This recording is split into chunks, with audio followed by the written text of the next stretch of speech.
JBN, we keep you informed. I am Michelle Jones, and in the news, woman shot dead in Montpelier, St. James. The St. James police are investigating the death of a woman who was shot and killed at her home in Montpelier, St. James on Wednesday night. The deceased has been identified as 38-year-old Venita Brown, a maintenance worker of Red Ground District in Montpelier. According to reports, at about 7:15 p.m., Brown was at home with family members when armed men kicked the door to the house opened and shot her multiple times. The police were summoned, and upon their arrival, Brown was discovered suffering from gunshot wounds. She was rushed to the Cornwall Regional Hospital, where she was pronounced dead. 3 arrested, 2 guns and ammo seized in Port Royal. The Kingston Eastern Police are reporting that an AK-47 rifle with 27.62 rounds of ammunition and a Taurus 9mm pistol with 13 rounds were seized by the lawmen on Friday, September 25. According to the police, about 9:40 p.m., a police team were on patrol on Foreshore Road in Port Royal when they saw a motorcar traveling with 3 men aboard. The men's actions aroused the suspicions of the officers, and the driver of the motorcar was signaled to stop, and he complied. The police team subsequently searched the motor vehicle and found the weapons. All 3 men were taken into custody. Man charged after cops seized 3 homemade guns. A 28-year-old man who was arrested in connection with the seizure of 3 homemade firearms and 2 9mm rounds of ammunition in Flanker Lane, Rock Spring in Trelawney on Tuesday, September 15, has been charged. He is Patrick Main, otherwise called Chinny, a laborer of the same community. The firearms were reportedly seized during a joint police-military operation at Main's home. He was taken into custody in connection with the seizure and was charged Friday with illegal possession of firearm and ammunition after an interview in the presence of his attorney. His court date is being finalized. Woman charged with murder of 62-year-old taxi operator. Detectives have charged a Kingston woman with murder in relation to the death of a 62-year-old taxi operator in Cameron Hill District in St. Elizabeth on Friday, September 25. Charged is 22-year-old Kadeen Williams, otherwise called Fambo, of Balcombe Drive, Kingston 11. Reports from the Black River Police are that about 12:30 p.m., residents became suspicious when Williams was seen running from a house in the community, reportedly after she and the now deceased argued. The residents went to investigate and allegedly found the now deceased Stafford Wright of Hellsop Avenue, Kingston 2, lying in a pool of blood. He had been chopped several times. Residents alerted the police, and Wright was taken to the hospital, where he was pronounced dead. Williams was arrested the same day and later charged following an interview. Her court date is being finalized. Man charged in relation to double murder and shooting in Kingston. A 28-year-old musician has been charged with murder, wounding with intent, and illegal possession of firearm in relation to a gun attack on Albert Street, Kingston 14, on Friday, September 4. The accused, Leon Williams of Water Street, Denham Town, was charged on Friday. According to reports from the police, Williams and another man allegedly opened gunfire at a group of people as they stood alongside the roadway and then fired at a police team that responded to the incident. No member of the police team was injured. However, 2 of the 3 men who were shot later died at hospital, the police said. The deceased are 52-year-old Desmond Chambers and a 35-year-old Delroy Small, both residents of the community. The 3rd man was admitted for treatment. Williams was subsequently arrested and charged after an interview in the presence of his attorney. The police said his accomplice remains at large. Suspected suicide at Kingston Harbour. 57-year-old Richard Farquharson of Benbow Street, Kingston 12, was found dead at the Kingston Harbour in downtown Kingston on Friday. Reports from the police are that about 6:20 a.m., the Marine Police saw a body afloat in the sea. It was fished from the sea and removed to the morgue pending a post-mortem.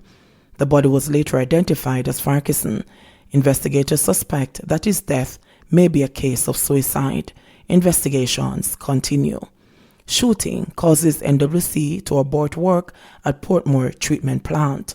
The National Water Commission (NWC) was forced to abort work at the Greater Portmore Wastewater Treatment Plant in St. Catherine last night due to a shooting at the facility. The incident resulted in 2 employees receiving minor injuries as they tried to make a hasty escape. In a release, the NWC said the incident happened during a debriefing meeting at the treatment facility about 9:15 p.m. The water company says it has been conducting what it calls a wet well exercise at the facility since September 19. NWC says the shots appear to be targeted at the group of employees, which included managers. The Greater Portmore Police were called and have commenced their investigations into the incident. The area will be regularly patrolled to beef up security. In reaction, NWC has said that it will not be daunted by the incident. We toil day and night to improve service to the people of Greater Portmore. Why would anyone want to harm the NWC team by firing shots on the work site last night? We still remain committed, its President Mark Barnett said.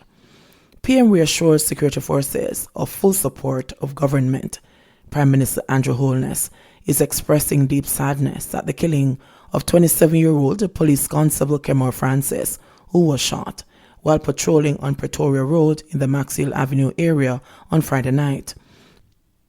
Holness said he was heartbroken for Francis's family, who must now endure immeasurable grief following his death. I am deeply sorry for their tremendous loss, and I pray that they are comforted and strengthened during this most trying time, Holness said. Holness added that he was deeply saddened and disturbed by the news that yet another member of the security forces was gunned down.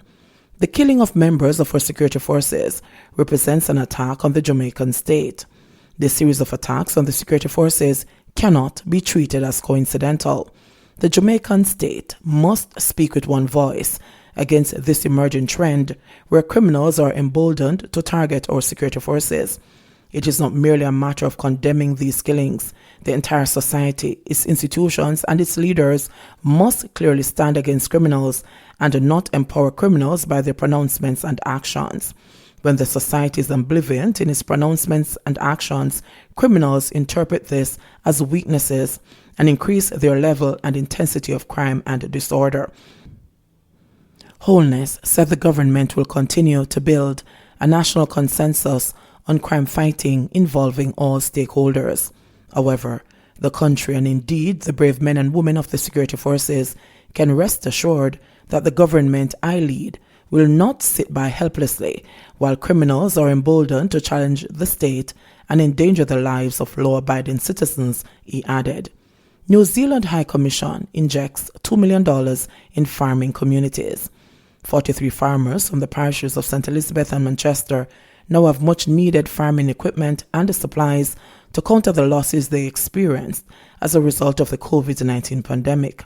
The grants, totaling just over $2.2 million, were made possible through the New Zealand High Commission Fund, which modified its approach to supporting small-scale short-term community projects that contribute to sustainable development in developing countries. Farmers have been significantly affected as one of their main markets was to provide supplies to the hotels, and the tourism sector came to a grinding halt, said Local Development Fund Coordinator Dr. Bridget Barrett. She said loss of produce due to the closure of markets, educational, tourism and entertainment facilities, drastic reduction in prices, which resulted in an overall loss and an increased cost to store and maintain produce and livestock were some of the mitigating factors that threatened the beneficiaries' livelihood. We gave 41 grants valued at $44,500 each and 2 grants at $78,000. A majority of the farmers purchased seeds and fertilizers with the grant received. The grant was also used for drip irrigation systems, water tanks or drums, land maintenance and lease, and livestock, Barrett expressed. One beneficiary, Dorel Brown, said she's expecting a worthwhile return on the investment she made with her grant. It helped me to get some seeds and prepare land, and I purchased 1,000 dashing suckers. When it comes to harvesting, each sucker will give 3 pounds, totaling 3,000 pounds, and the rate now is $100 per pound, so I'm expecting a good profit. Push me far ahead. Farmer and recipient Kemar Brown said his purchase will significantly improve his business. I purchased a hose and seeds and have planted the seeds, waiting to see the outcome and the profit. I really appreciate it. It has given me a nice push towards the farm. Since June 2012, 13 communities in 7 parishes have benefited from this fund. JBN, we keep you informed. Please remember to subscribe, like, share, leave us a comment, and click the notification bell to receive our daily news items.